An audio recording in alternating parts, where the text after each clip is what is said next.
Hello mga kasari! Another day, another voiceover. Tindahan Serye, episode 4. Mura mag-Toro family na may episode. Na, kabahan na gyud ang Toro family kung i-reality show puding akong kinabuhi. Uhalan man anak ko sila og sigig pangasaba. Kay mga saba, mga likog dili manilhig. Karon naka-realize na gajud ko nga nung sigig pangasaba atong mga ginikanan sa una sa bata pata. Kay bisan day pagpanilhig no, kay dako day ipog impact no. Hala, auntie nagyud ta. So kung dili mo gusto maging auntie, hala, panudnod mo ang akong gigamit blooming set ba?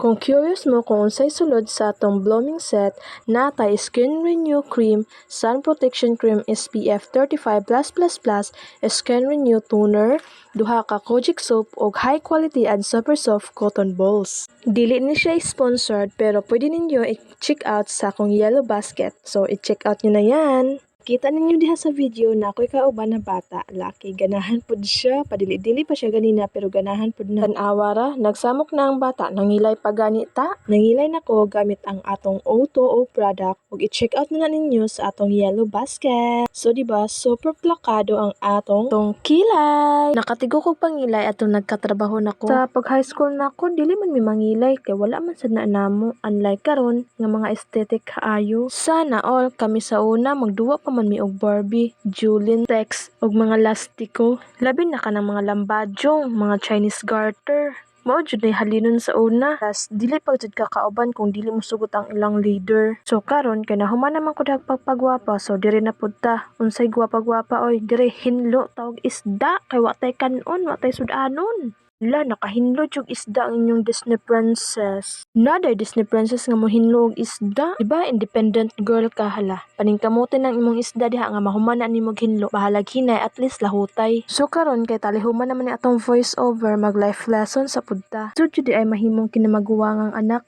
kay magiani mo ang kapait sa kinabuhi. Kay expect nila ikaw ang unang makahawa sa inyong kalisod. Nya og mag-fail ka, disappointed sila. Mo na ikaw, laban sa kinabuhi kay breadwinner ka. Bahalag hinay ang imong pagkabot sa imong pangandoy, at least na ay progress. Adyaw jud og hunong. Awong maantuson, magmalampuson. Adyaw kalimot nga na ang Ginoo nagatan-aw. Basta lihok lang.